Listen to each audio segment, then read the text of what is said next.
Pour ce nouvel épisode de Ensemble, nous partons en Dordogne, à Périgueux et Boulazac. C'est ici qu'est né le campus de la formation professionnelle, un projet à 24 millions d'euros pour offrir aux jeunes périgourdins la possibilité de se former sans aller voir ailleurs à Bordeaux, Limoges ou Toulouse. Un double projet avec un volet pédagogique et un volet logement dont Domo France est le maître d'ouvrage et le troisième financeur. Amadou est en bac pro mécanique. Il est locataire depuis 2 ans, il a donc connu les anciens locaux. Ça fait plus de 2 ans que je suis dans ce foyer. Parce qu'avant, on était à l'ancien foyer, du coup on a transféré d'ici depuis le 4 décembre 2017. Depuis le 4 décembre, on est là. Mais ici, on est confortable ici, c'est bien, c'est pas pareil. Parce qu'avant, là où on vivait avant, c'était un peu petit, en plus c'était à l'ancienne. Du coup là, c'est tout neuf et grand. C'est confortable. Des fois, de temps en temps, on cuisine avec les amis. Il y a des ateliers cuisine. Il y a tout le monde qui se réunit, tous les résidents pour manger, pour faire à manger, faire plein de choses. Et des fois aussi, on fait des animations avec les résidents. Et c'est très bien. Il y a les éducateurs qui nous accompagnent. Et franchement, c'est bien. On est content. L'objectif, c'est d'être autonome. C'est ça. C'est pour ça qu'on t'envoie ici, dans le foyer des jeunes travailleurs. C'est pour être autonome. Pour loger correctement les apprentis, étudiants et jeunes travailleurs, un investissement de 11 300 000 € a permis la construction de 150 places d'hébergement à Boulazac et d'un foyer de jeunes travailleurs de 70 places situé derrière la gare de Périgueux. Il faut savoir qu'en France, on a sur la population des 18-30 ans, 19% de population qui vivent en dessous du seuil de la pauvreté. 90% s'inscrivent sur des contrats dits précaires. Et les accompagner en termes de logement est nécessaire. Tout le monde participe à l'émergence d'un programme immobilier qui permet de faire émerger des logements faciles d'accès pour des jeunes qui ne payent pas plus de 100 € par semaine pour pouvoir être en pension complète dans un lieu de vie où ils peuvent à la fois travailler, jouer et en toute sécurité sur des populations très jeunes, dès l'âge de 14 ans jusqu'à l'âge de 29 ans.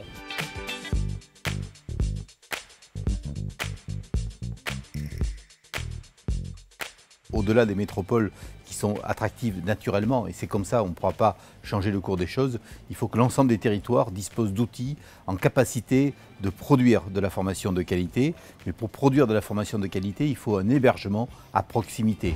Un apprenti, dans ces niveaux de formation-là, il a une mobilité à peu près autour de 15 km. De son domicile. Ça fait partie des voies d'excellence, ce n'est pas une voie de garage, bien au contraire. Nous avons envie aujourd'hui d'avoir des jeunes qui restent au pays, qui correspondent, comme disait mon collègue, aux besoins des entreprises. Voilà, ça crée de la richesse dans le pays et ça permet aux jeunes de rester sur le territoire.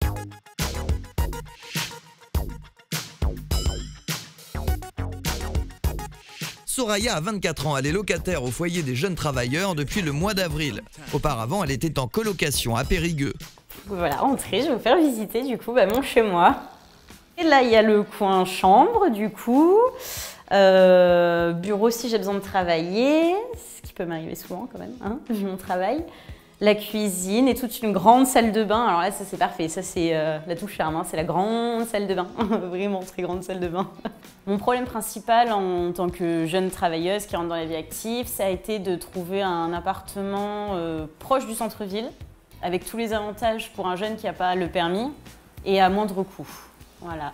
C'est difficile quand on rentre dans la vie active, qu'il faut des garants, qu'il faut prévoir la première caution, puis le premier mois de loyer, puis tout ça quoi. On n'est pas retenu à vie au FJT, hein. On a 1 mois à donner avant de partir, un préavis de 1 mois, et après on peut partir comme bon nous semble quand on est prêt. Il y a une bonne ambiance au FJT, moi personnellement je m'entends très bien avec tout le monde, que ce soit mes voisins d'à côté ou en face, avec les éducateurs, il n'y a aucun problème.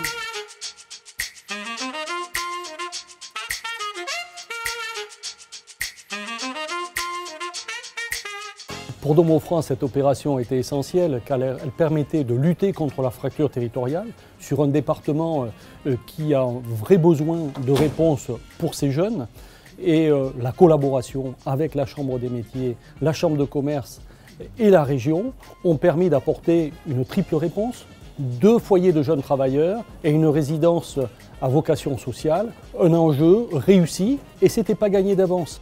Ils sont 10 partenaires à porter ce projet de campus de la formation professionnelle.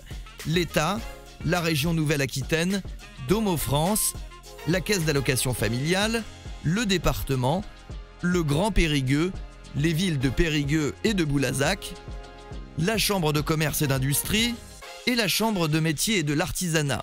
Ce qu'il ne faut pas oublier, c'est de bien écouter la demande de tous les interlocuteurs.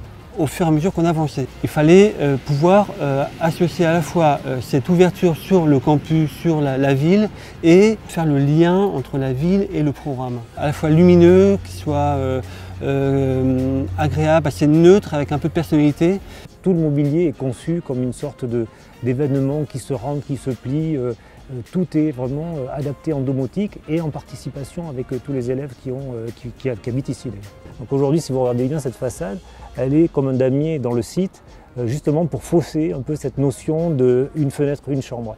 Et donc ça fonctionne à la fois sur l'extérieur, mais aussi à l'intérieur. C'est-à-dire que quand vous êtes à l'intérieur des chambres, les dimensions sont à la fois respectées, puisque vous avez une vue sur l'extérieur quand vous êtes couché, une vue différente quand vous êtes assis, et aussi une vue encore différente quand vous êtes debout.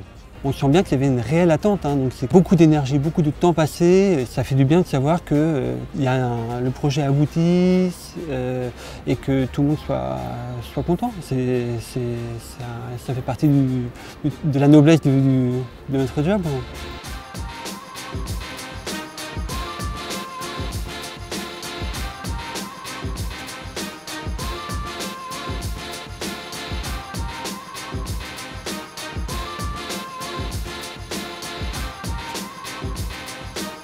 Jordan a 20 ans, il est en CFA depuis maintenant 4 ans. Pour lui, tout a changé. C'était un internat assez vieux, on peut le dire. On était 5 par chambre. Il y avait 2 chambres, l'une à côté de l'autre. Les douches étaient communs, donc il fallait qu'on s'organise pour justement qu'il n'y ait pas de queue pour aller à la douche. C'était assez vieillot. Les lits c'était en ferraille, ils étaient un peu tordus, enfin ils avaient fait leur temps. Les matelas pas confortables du tout. Alors que là, au jour d'aujourd'hui, on est 2 par chambre, on a une douche avec toilette par chambre. Donc c'est beaucoup mieux niveau organisation. Les lits sont beaucoup plus confortables. On ne voulait pas dépasser les 200 € et là on rentre pile poil dans le budget, parce qu'on est à quasiment 125 € avec tous les repas de compris. Donc on est bien dans le budget. En plus on a le droit des aides de la région. Moi je viens de Poitiers et j'ai le droit à l'aide au transport. Il y a l'aide de la CAF, il y a l'aide Mobili Jeune. Donc on rentre bien dans le budget.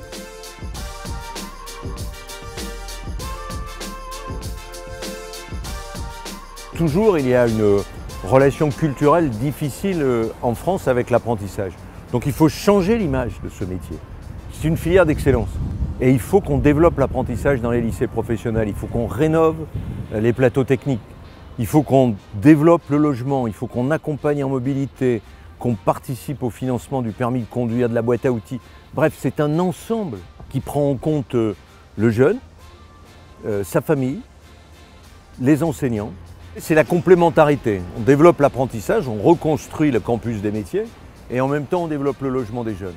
C'est la base de l'ascenseur social. On ne peut pas continuer ses études, on ne peut pas faire une formation même en alternance s'il n'y a pas une capacité d'avoir un logement, étudiant ou apprenti, lycéen ou demain collégien. C'est ça l'enjeu du logement des jeunes.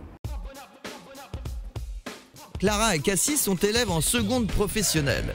Elles se sont rencontrées dans ces nouveaux locaux. Je suis toute seule et elle est avec une amie à moi. Et c'est comme ça qu'on s'est rencontrés. Les conditions de vie sont bien. Le billard, le baby-foot. On peut être chanceuse d'avoir trouvé une place ici parce qu'avant j'étais dans un internat et c'était beaucoup moins bien, beaucoup moins libre. Et puis c'est pour ça que je l'ai quitté d'ailleurs. Déjà il n'y avait pas tout ce qui est proposé ici, le personnel n'était pas aussi présent. Du lundi au vendredi, je n'avais pas le droit de sortir alors qu'ici jusqu'à 19 h on a le droit. Je ne pouvais pas sortir du tout, jamais en fait. C'est beaucoup plus libre et il y a beaucoup plus de choses. Et là-bas, il n'y avait pas de télé. Ici, il y en a une. Voilà, il y a beaucoup plus d'activités et on se sent beaucoup mieux. Les jeunes, quand ils sont arrivés sur ce site, étaient assez émerveillés. au regard des internats qu'ils avaient avant, et certains avaient l'émotion et les larmes qui coulaient aux yeux.